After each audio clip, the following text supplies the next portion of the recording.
Thank you, Marva. That was beautiful. Good morning, everybody. My name is Pam Wycliffe, and I'm a member of this congregation, the Board of Trustees of this congregation, and welcome to everyone. And now I'm going to read the mission statement for UUFE, and that is, we are a welcoming community, encouraging religious freedom, nurturing individual, spiritual, and ethical growth, celebrating diversity, and promoting a just and sustainable world. If you'd like to learn more about this fellowship, please look at our website at uufe.org and join us after the service for a coffee hour. For the listening enjoyment of all, we ask at this time to please turn off your cell phones. Excuse me. And also, if you need any hearing support, please get help from the sound desk in the back there. And thank you for coming. And this had been added last year as president of our board of trustees. I'm going to give you a little bit of an update of what has happened lately. We had yesterday a retreat for the board and chairs of committees. And it was, excuse me, almost an all-day retreat, followed by a board meeting. So there were people that were very faithful and stayed the entire day. Anyway, the board conducted this retreat for our next year, the 2023-24 year. And after we got acquainted and reviewed the past year's accomplishments, obstacles, we began reviewing homework, which we had sent out, and which led to goal setting for this coming year. And the following goals were developed. We affirmed, and we are continuing the search process for the search committee's process to procure a part-time contract minister.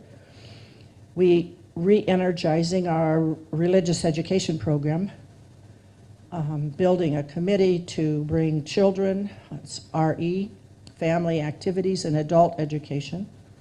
An organizing meeting is being held today, after the service today. And Renee Rocco is leading that. There she is, leading that. So follow her to wherever she goes today. Our goal is to build a formal program to be in place by September the 1st. And another major goal is to build a social justice and outreach committee and program with an organizing meeting to be conducted by September the 30th. And finally, another major goal is to revisit and clarify our mission statement and our vision.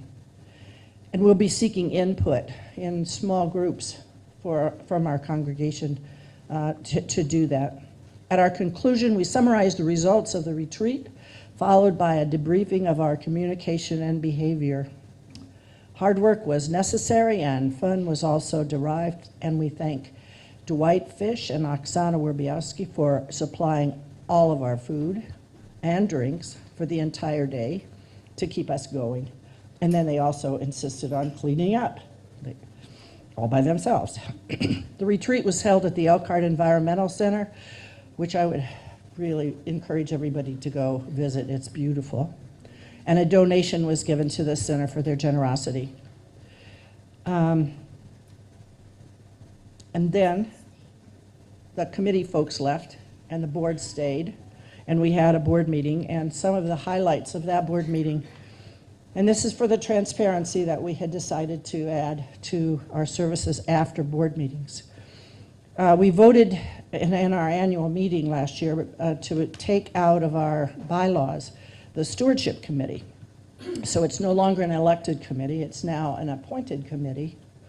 And so we will be asking folks if they are interested in being considered to be on this small stewardship committee. The stewardship committee are the ones that kind of make sure that everybody gives their fair share, whatever that means.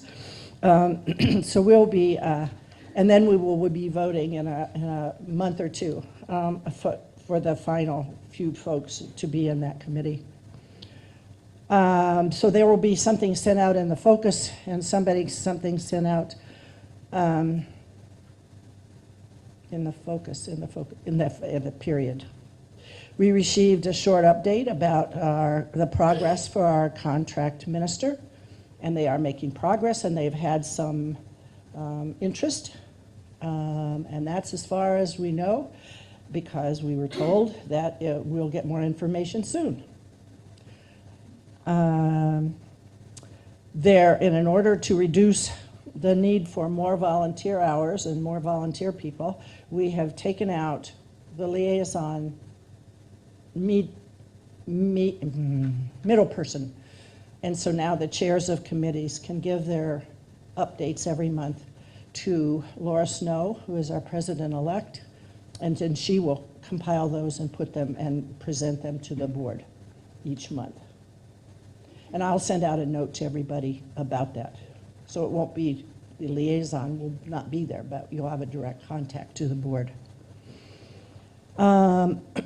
We changed our meetings till 6:30 and on the second Wednesdays of each month to accommodate for some flexibility for some folks that work, because we now have more people working full-time on our board and everybody isn't retired. And that's a good thing.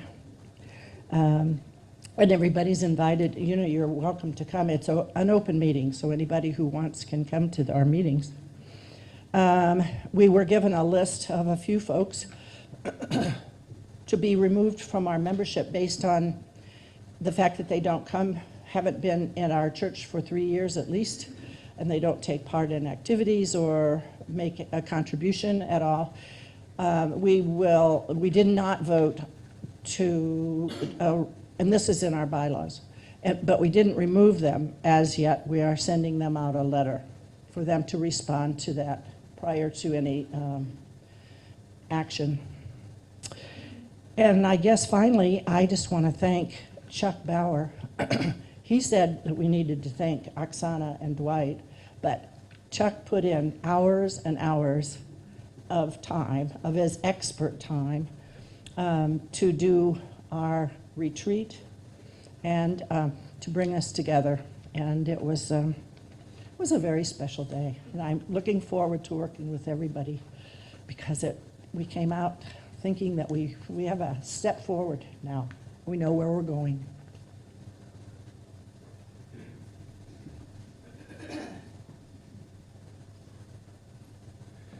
Thank you, Pam. There's just one announcement that I know of, and unless somebody has something that we didn't get notified about, I'll remind you about the blessing bags. That's going to be a year-round project. Our first distribution was in June with the Lutheran Church up at Civic Plaza this year. It was very successful. We have 2 baskets under tubs in the gathering place that are labeled non-food items and food items. The list of the contributive items is on Ivy Island, but a good rule of thumb is if you're going to go to Goodwill, check it out, check us out, and if some things are on that list, bring them here, and then if we can't use them, we'll get them to either MCC or Goodwill, MCC and Pierre Moran Mall.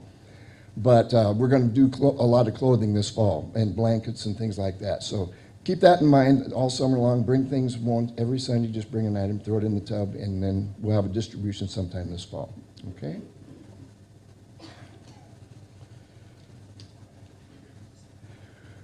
We ring the gong 3 times. Once for those who came before us and made a place for us.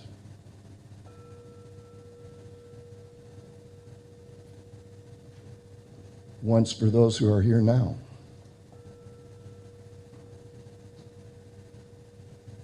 And once for those who will come after and build on the dream.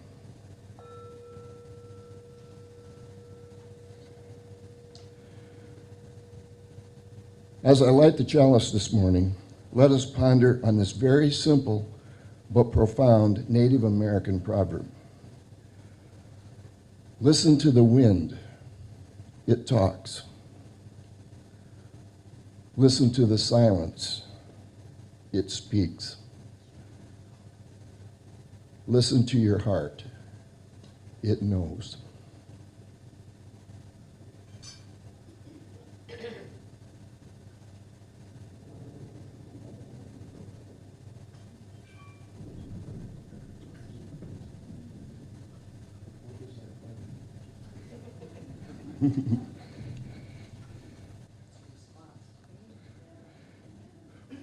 Listed in the order of service is our covenant that we repeat in unison every week. Would you follow with me on that now, please?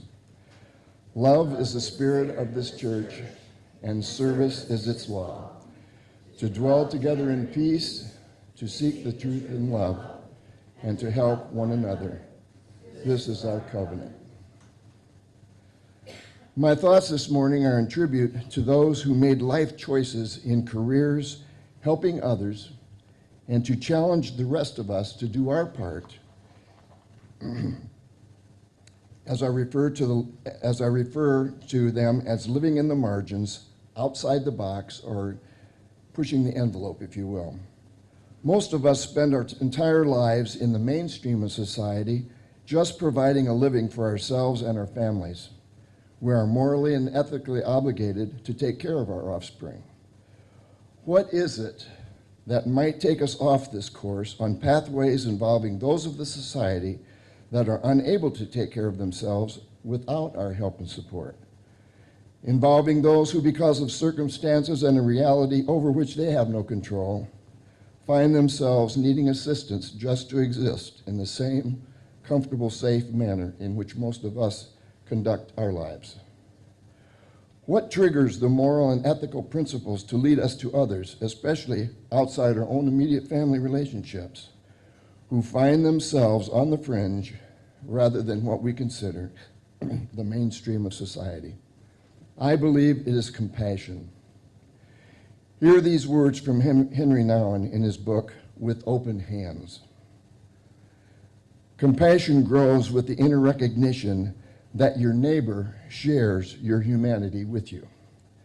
This partnership cuts through all walls which might have kept you separate. Across all barriers of land and ignorance, we are one, created from the same dust, subject to the same laws, and destined for the same end. With this compassion, you can say, in the face of the oppressed, I recognize my own hands. Their flesh is my flesh. Their blood is my blood. Their pain is my pain. Their smile is my smile. Their ability to torture is in me, too. Their capacity to forgive I find also in myself. There is nothing in me that does not belong to them, too. There is nothing in them that does not belong in me, too. In my heart, I know their yearning for love, and down to my entrails, I feel their cruelty. In another's eyes, I see my plea for forgiveness, and in a hardened frown, I see my refusal. When someone murders, I know that I too could have murdered, and when someone gives birth, I know that I am capable of birth as well. In the depths of my being, I meet my fellow humans with whom I share love and hate, life and death. End quote. As we allow compassion to lead us out of our routine and mundane existence into the margins of life, where many of our brothers and sisters find themselves solely as a result of the hands they were dealt to deal with this life, may we find the true fullness and expression of life by putting ourselves, if only for a moment, in their shoes, and then asking yourself, why am I so blessed? Our first hymn is number 123. We're going to do a responsive reading first. Turn in 437, and I will start, and you read the italics.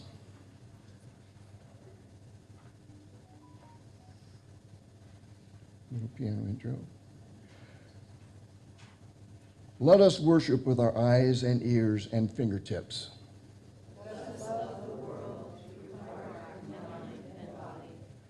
We feed our eyes upon the mystery and revelation in the faces of our brothers and sisters. We seek to know the wistfulness of the very young and the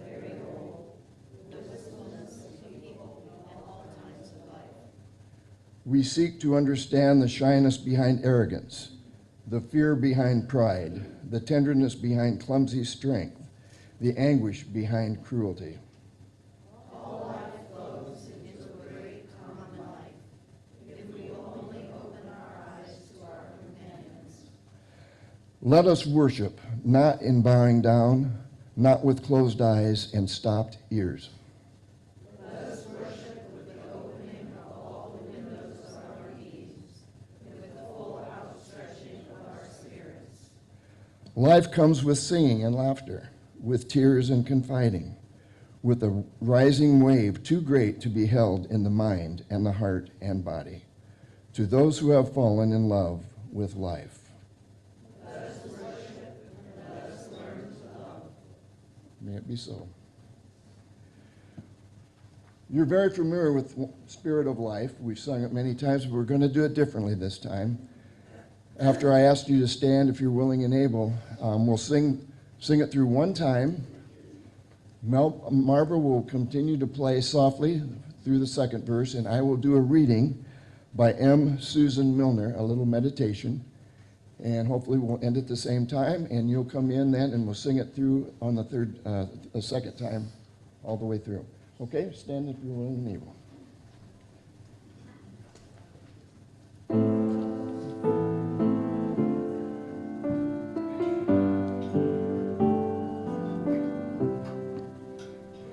Spirit of life, come unto me, sing in my heart all the stirrings of compassion, blow in the wind, rise in the sea, move in the hand, giving life the shape of justice. Roots hold me close, wings set me free. Spirit of life, come to me, come to me.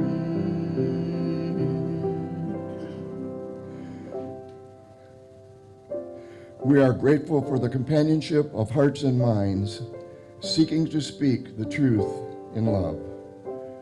We are grateful for our heritage, for the women and men before us whose prophetic words and deeds make possible our dreams and our insight.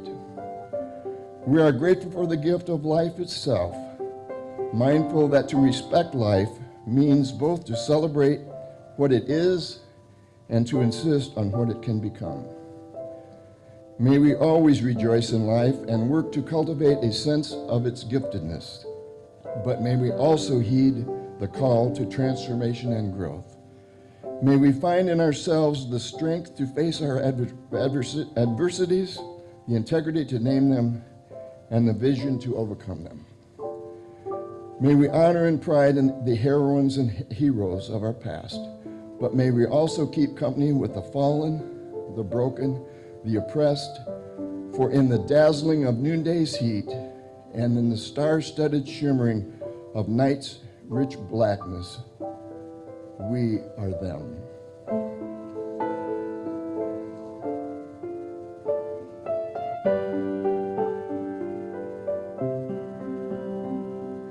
Spirit of life, come unto me, sing in my heart all the stirrings of compassion, blow in the wind, rise in the sea,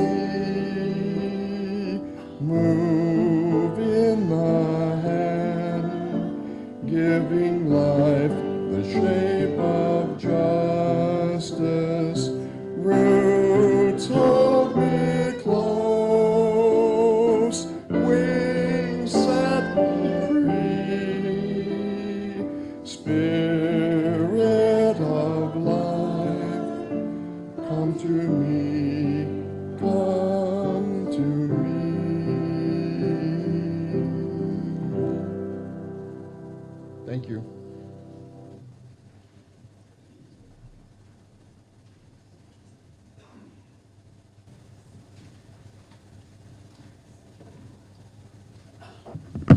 That was also beautiful, Steve. Thank you. And I'm glad we liked that song because we're going to sing it again next week, accompanied by a harp.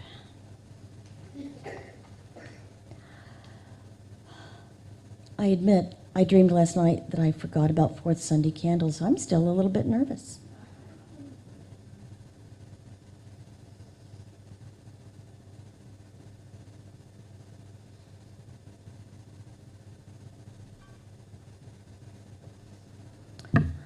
This week, the fourth Sunday of the month, we recognize essentially the joys and sorrows of our global community. All that is shared today comes from beyond ourselves, whether it's from the other side of the county or the other side of the world. These events affect us indirectly by impacting the world we live in. This effort helps keep us conscious of events outside of UUFE, to bring and keep our awareness of losses and gifts, pain and beauty from beyond ourselves, and allows us to bear witness. Briefly speak the event you are calling to our attention from your seat, and I will repeat it into the mic. If you have any questions, please direct them to the speaker after the service. Please do be brief so that I'm able to repeat it into the mic.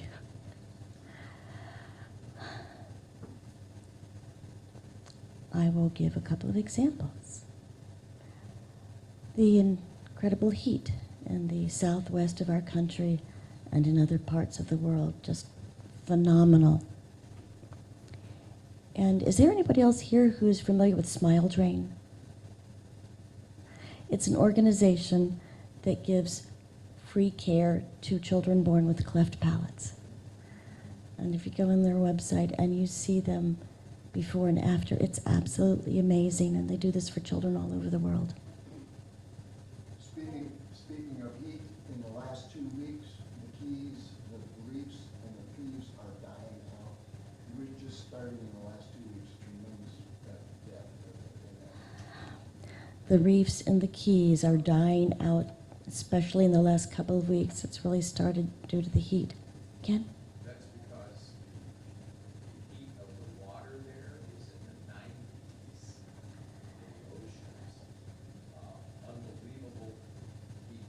I never thought I would ever hear that in my life. It goes down beyond 10 degrees. Yeah, the temperature of the water is so high there now, in the 90s.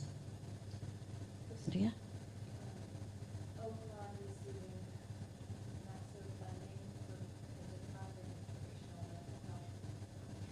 Yeah, Oaklawn's a receipt of a lot of money to expand the availability of mental health. Yay. Pam. The sadness and the anger of Florida's school, new school voting that, that school-age African Americans have, what is the word? Benefited from slavery. The horror in the Florida schools being taught that black people benefited from slavery. Yeah, Renee.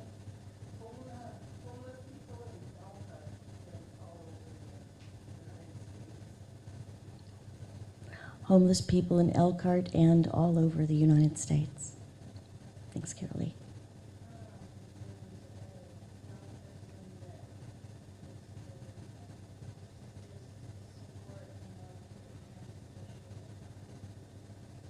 In Elkhart? Okay. Oh yes, a young South Bend boy was killed, and yes, our hearts go out to his parents. Continued lack of dependable, reliable, and quality staff for every organization across the country and across the world that serve underprivileged, disabled, challenged persons. The lack of enough available staff to appropriately care for those in need across the country. Chuck. This is from Karen Fazette on Zoom. Hunger in the world is going to grow due to the inability to ship grain from Ukraine. Yes. The hunger growing in the world because of the inability to ship the grain of Ukraine that we've counted on for so long.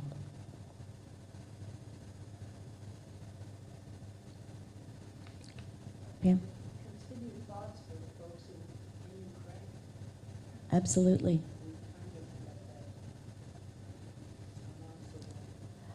It's become kind of a norm, unfortunately, but not for them. All right.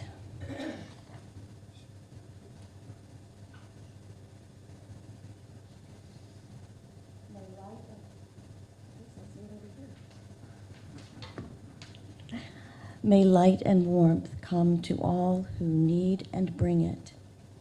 May we grow in awareness of our global community and our care of it. And may we ever be grateful for all that we've been given. Amen.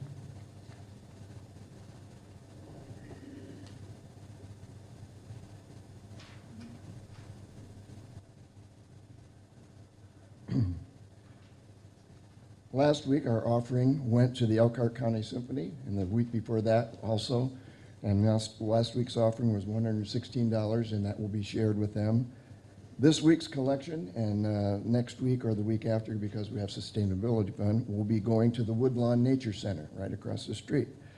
So give and generously and faithfully.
That song was sung by Cary and Betty and me and our group at the Elkhart City Church of the Brethren for 30, 40 years. So we sang it every time we left each other's company.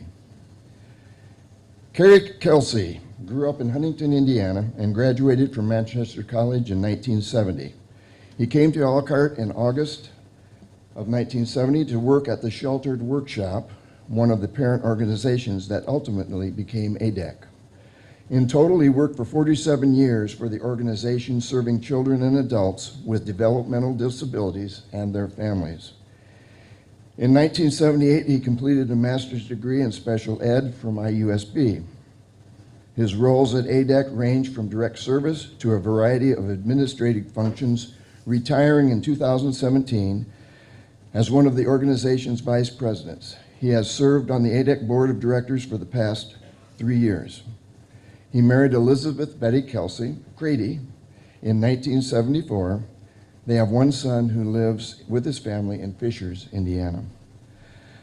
I had the privilege of knowing Cary since the early 70s when he arrived in Elkhart, and it was our Church of the Brethren connection that has kept us together all of these years. I consider he and Betty two very significant people in my life, and it's a real joy to reconnect with them this morning at UUFB. I know he has connections with others in this group, and he may share some of that. Cary, we look forward to hearing from you.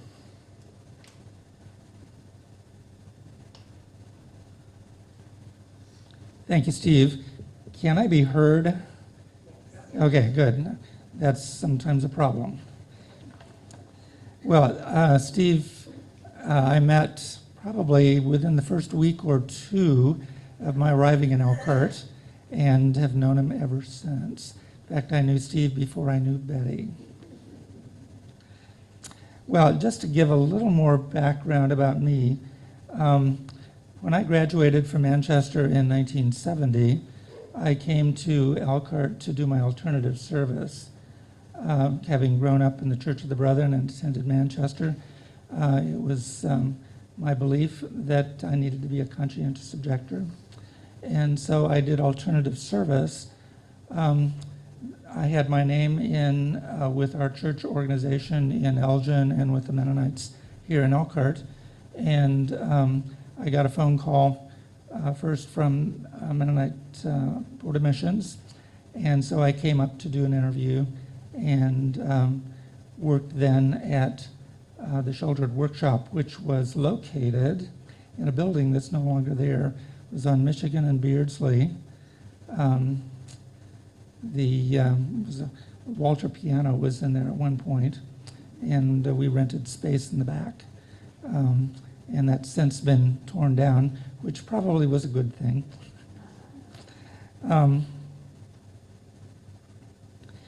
When I came to Elkhart, my plan was to do my service, and I wound up volunteering and being here for 2.5 years.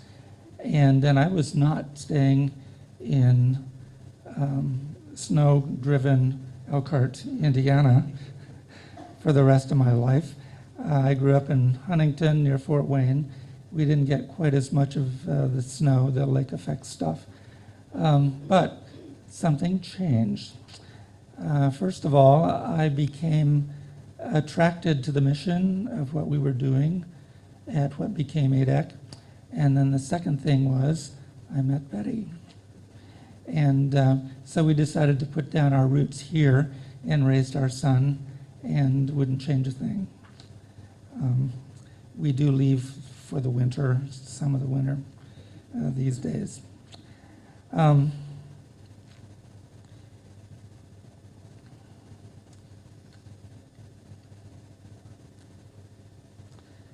I know that many of you knew Doris Stickle and her husband Dave. Didn't know Dave as well, but Doris and I knew each other for many years. In fact, we did some student teaching together. I have a couple of stories to share with you about Doris and me. And I can't remember which came first, but she had a friend, John Bender, who and Betty knew, and I've since known. They were planning a trip to go to Stratford to see some plays. John's family had owned a farm there in Ontario, and so I tagged along, and we were there for a long weekend. And one of the evenings, we went to a coffee house. In those days, they were called coffee houses. And I'm sitting there, and I looked at Doris and said, "Doris, what is that smell?"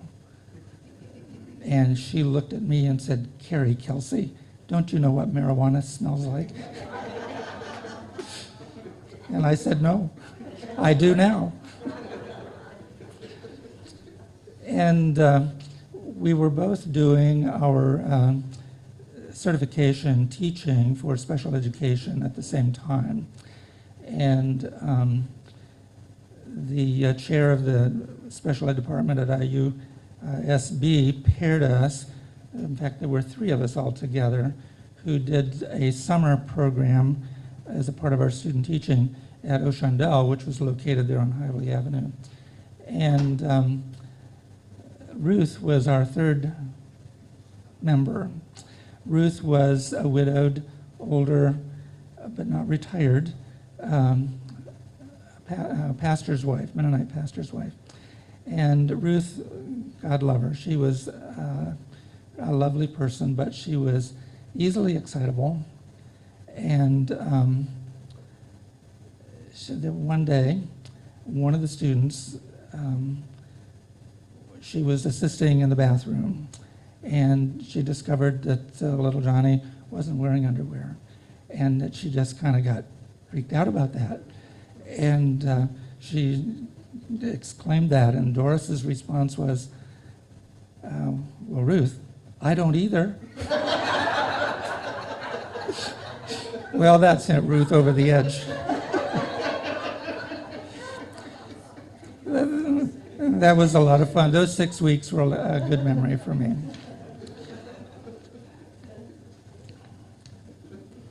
And then I would say, too, that Janelle and I worked together at ADEC for 2 or 3 years altogether some time ago. And I enjoyed my contact with her, and it's good to get reunited today. Well, I want to read to you the ADEC mission. It has a lot to do with advocacy that Steve was talking about earlier.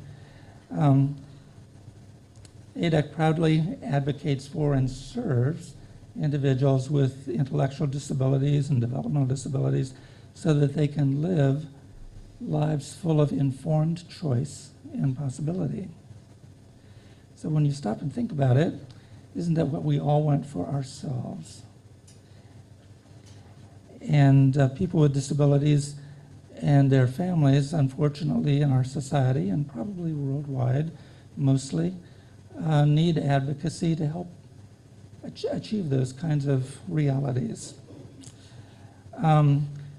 Just a very brief account of ADEC history.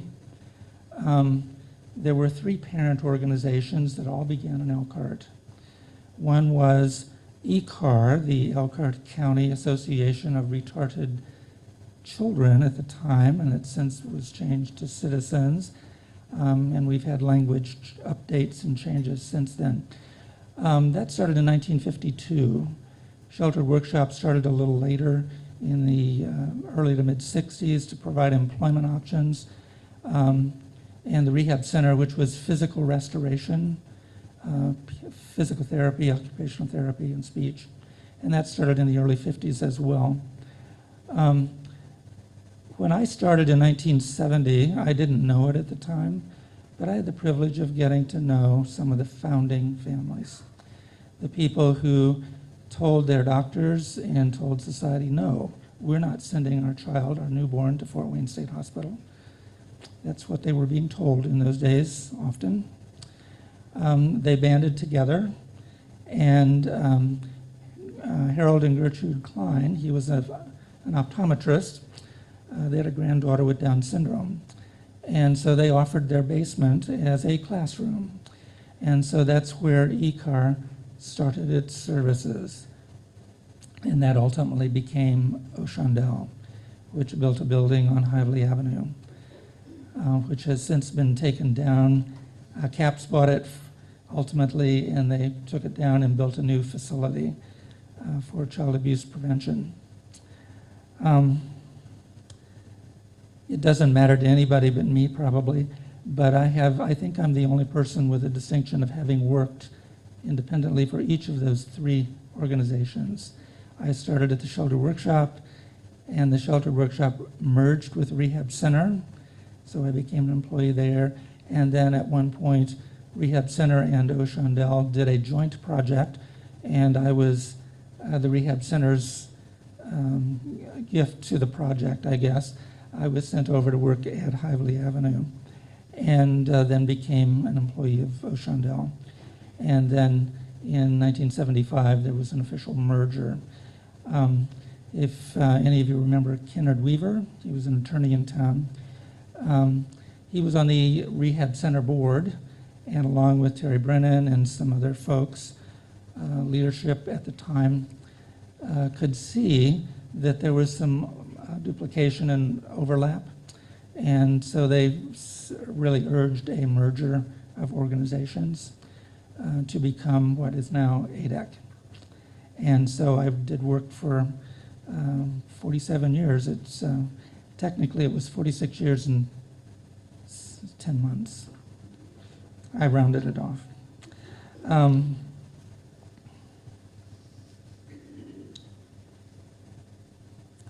There are some key principles that are at play when we talk about people with disabilities and with ADEC's mission. Dignity and respect is just foundational. We all expect that in our day-to-day lives, and that's a key principle in the work that ADEC does. So that whatever we do, in our interactions, we want to be sure that we're extending dignity and respect, even though we might disagree, and that's a difficult thing to do generally in our society, is provide dignity and respect to those that we have different opinions.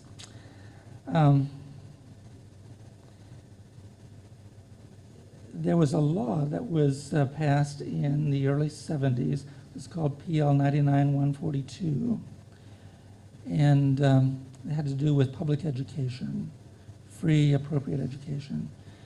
If you're like me and my growing up in Huntington, I didn't know anybody, no children my age or of any age that had a disability. I do remember one experience. My parents had kind of a mutual friend or acquaintance, and I can't remember the connection. I remember visiting their farm, and they had a child with a disability who was kept at home. And this law that I mentioned opened the door for children with disabilities to come into the mainstream. And I think over time that law has had a lot to do with, it changed the trajectory of attitudes, I think, because children growing up were around kids with disabilities from the beginning, and we're much more accepting. We're not done yet, but I think that's made a difference.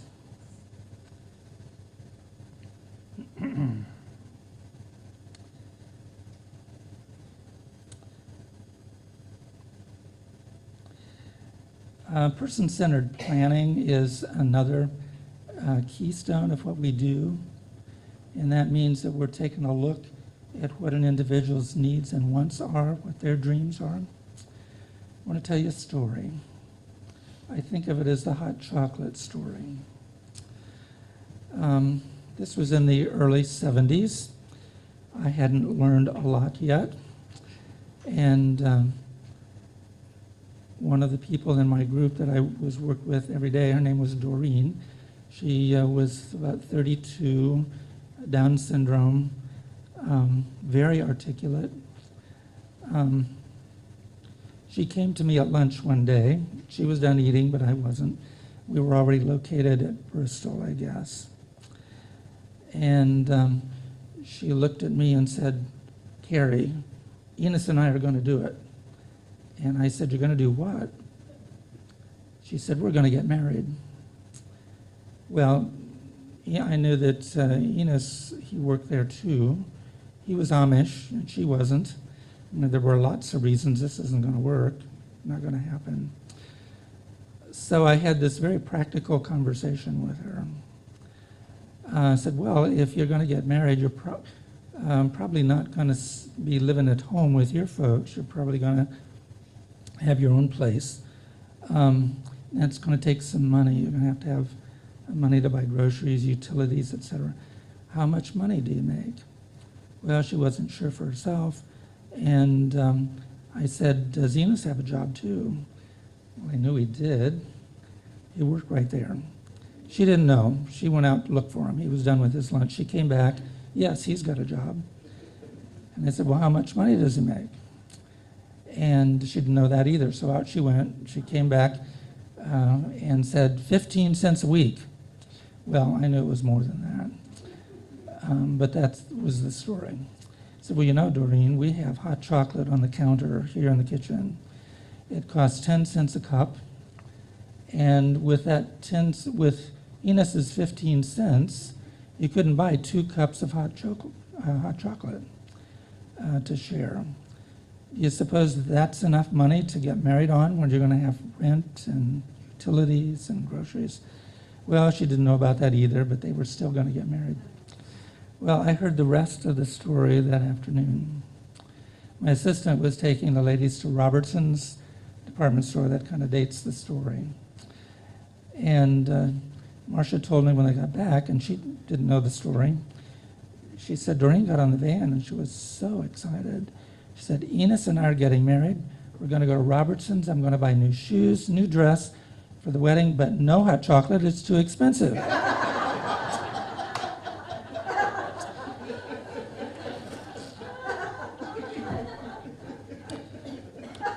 Well, the rest of the story is, you know, for a few years I'd tell that story for that punchline.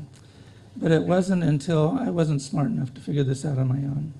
It wasn't until person-centered planning came along that I realized I was asking the wrong questions. I have an idea now. Well, she and her family moved back to Grand Rapids not too long after that, so I never really had a chance to have the real conversation with her. I have an idea about what her dream was and her excitement. It might have been that relationship. It might have been clothes. It might have been the attention that that kind of thing can bring. But I feel bad that I wasn't smart enough to figure that out and could have had a pretty meaningful conversation with her. And then we could have figured out, well, how do we approximate the dream? If getting married isn't really possible, how do we approximate the things that excited her in that story? Well, I've become a better listener since then. And person-centered planning is one of the foundational pillars of the work that we do.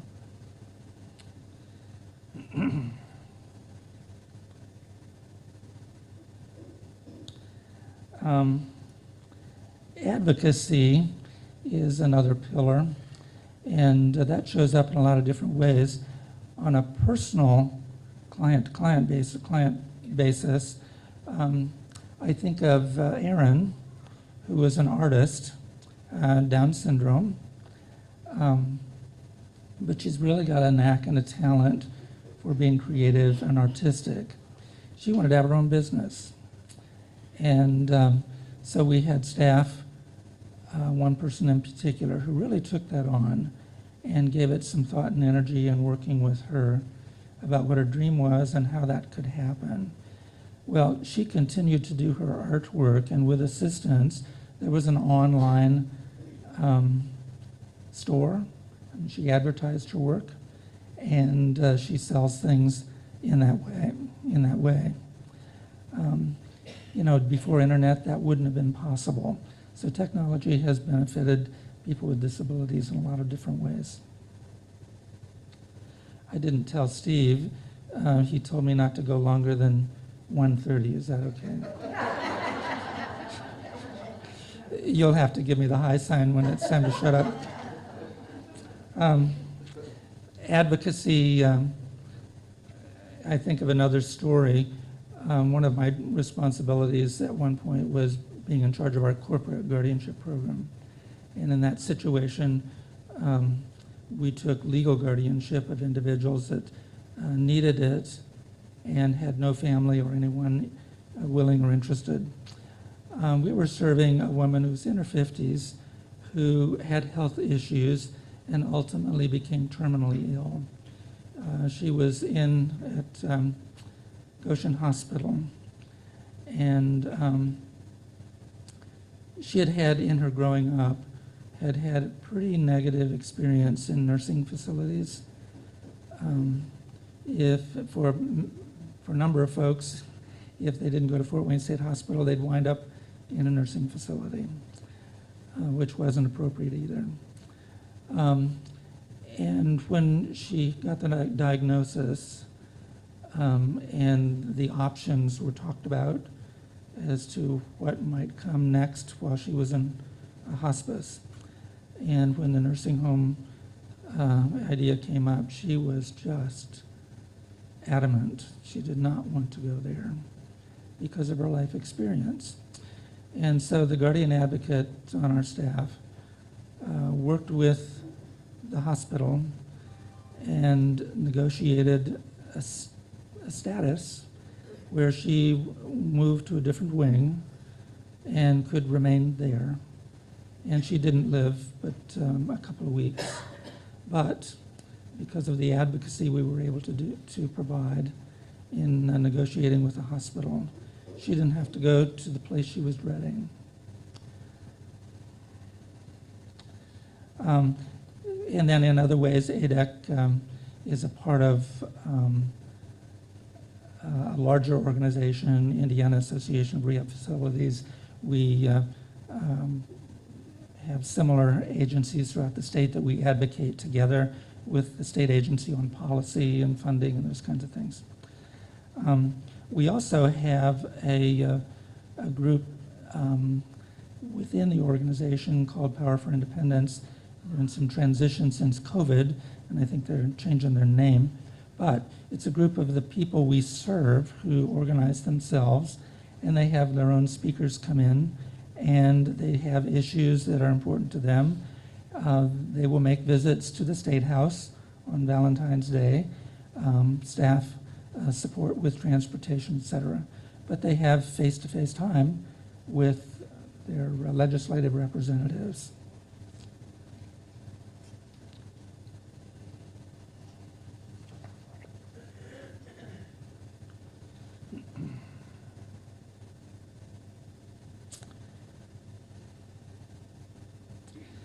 I'm going to briefly just tell you the different services that we provide.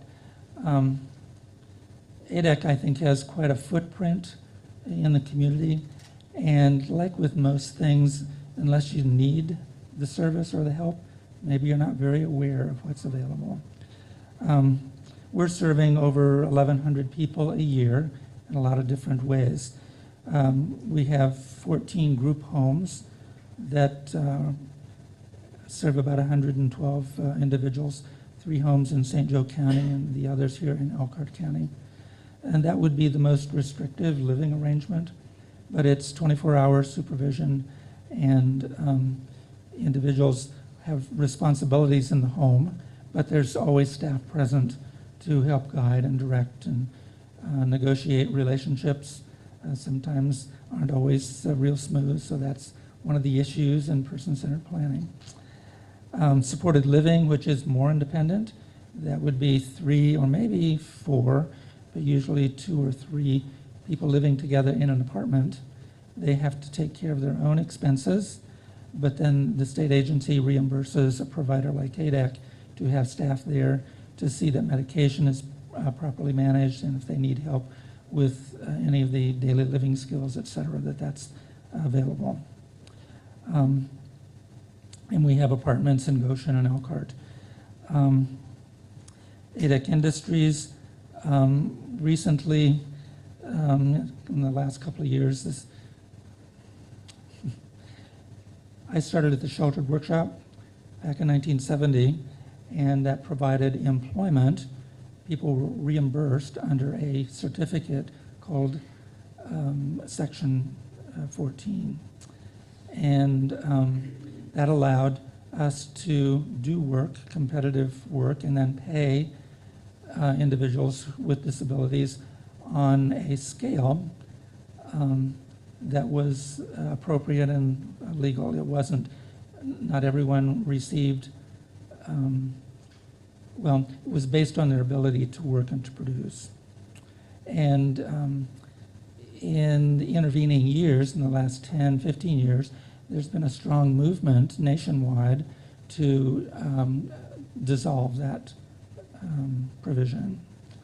And the state of Indiana has taken that on seriously. They didn't eliminate the possibility, but they've made it pretty difficult. And so a couple years ago, ADEC made the decision, as most agencies in the state did, and said they're no longer going to do the Sheltered Workshop.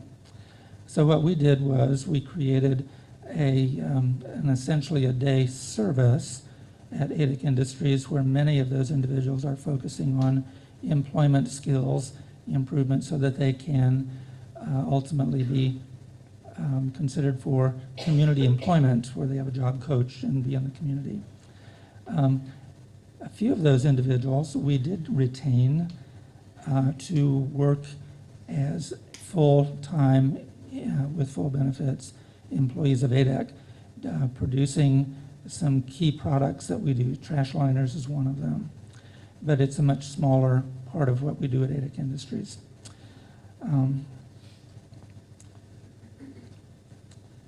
Day services, that would be for individuals that don't have abilities or aptitudes for employment, but need help with daily living skills, social skills, those kinds of things. Those are located, one in Middlebury, one in Goshen, across the street from the plaza downtown in Elkhart, one in South Bend, and we're serving probably 275 individuals in those services. We have a corporate guardianship program. We're serving about almost 60 people there. I mentioned those are folks that need decision-making assistance. The state of Indiana and nationally, there is a movement to not make those kinds of restrictive legal actions as often as they have been in the past, so that we're helping, we're creating ways in which individuals are supported in making decisions without having full guardianship. But I think there will always be the need for legal guardianship for some individuals. We're providing recreation therapy, behavioral therapy, music therapy. And many of those services are given to children who are school age. One thing I've not mentioned is the funding system. The group homes are paid through straight Medicaid, and legally and technically it's considered a nursing home, intermediate care facility, although that's not how we operate it. All of our other funding comes from what's called a Medicaid waiver, and that means that the federal government and each state has a program where the rules for Medicaid and meeting those conditions have been waived, but there are other rules put in its place that creates more flexibility. And so children, as soon as they're born, we're encouraging families to look at eligibility for the Medicaid waiver, because it can provide support services to families until they're into adulthood. The last service that I mentioned is really key to what we do. If you think about Elkhart and how big, Elkhart County and how big it is geographically, and of course families who have children with disabilities live all over the county. Transportation. I'm a CARF accreditation surveyor, and so I travel all over the country, and that is the number one issue and concern, whether it's in an urban area or in a rural area. So ADEC provides transportation to people getting into day services. We've got a fleet of, altogether, we own probably 50 vehicles, but there's a transportation system, and the fellow who's in charge of that has a big job, because it's not just getting people in to their locations for day service within a reasonable amount of time, but you think about weather conditions here in northern Indiana, in the wintertime in particular, can be challenging.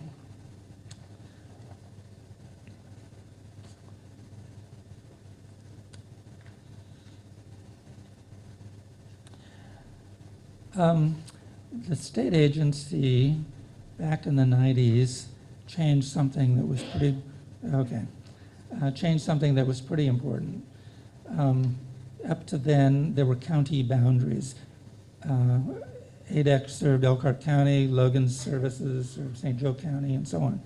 They took down those boundaries and allowed people to hang out a shingle or bring in other providers. And so some of those are for-profit organizations, and if a business isn't profitable, they'll fold up their tent and go somewhere else where it is.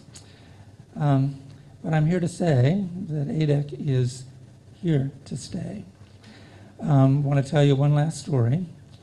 It's a story about Rosemary and her mother, whose name was Mary. In the early 70s, I was making a home visit, and the mom was a widowed older woman,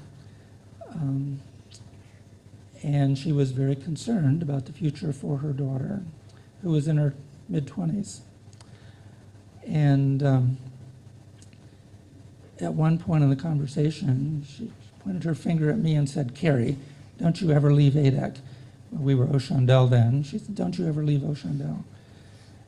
And what she was really saying was, "O'Shandell, ADEC, don't you abandon my child." There were no siblings. They were distant cousins. But ADEC didn't abandon her.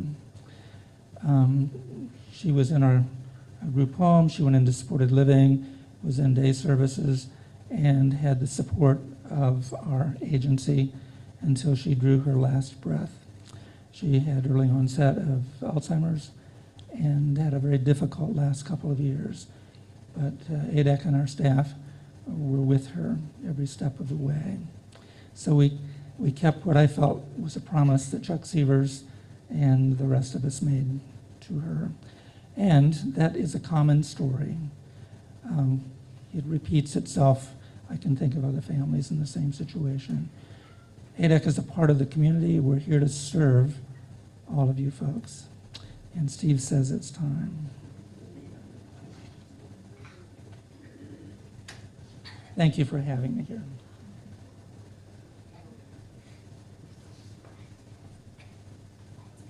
I'm sure Cary will entertain questions, and if they want to stay for the gathering later, we can mingle with them then. But be sure to say hi or ask questions if you have any questions before they leave. Thank you, Cary. If you're willing and able, please stand and let's sing number 18, "What Wondrous Love." Please stand, please.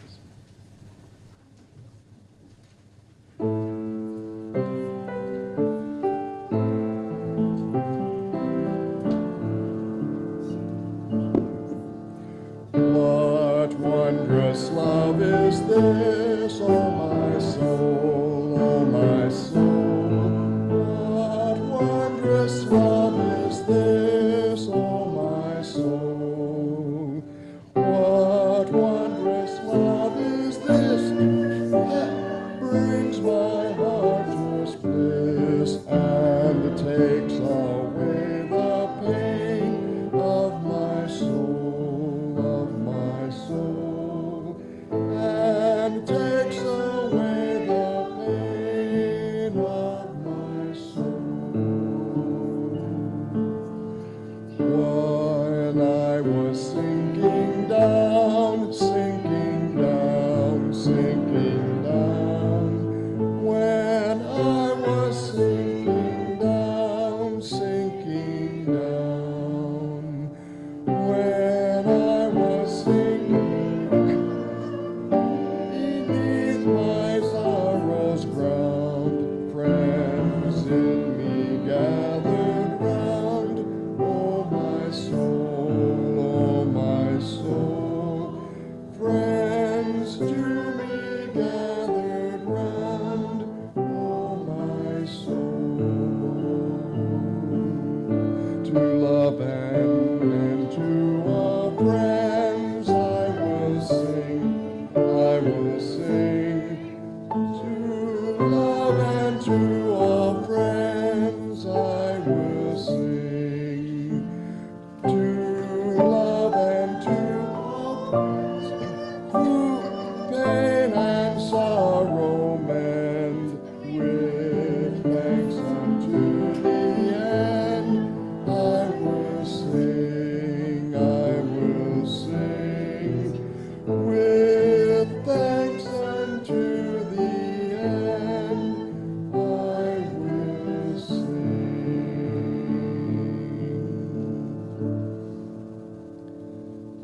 After the benediction, if you would please sit then for the postlude. That's been a tradition since COVID. Listen to Marva Exodus. May the Eternal bless you and protect you. May the Eternal smile on you and favor you. May the Eternal befriend you and prosper you. Blessed be, may it be so.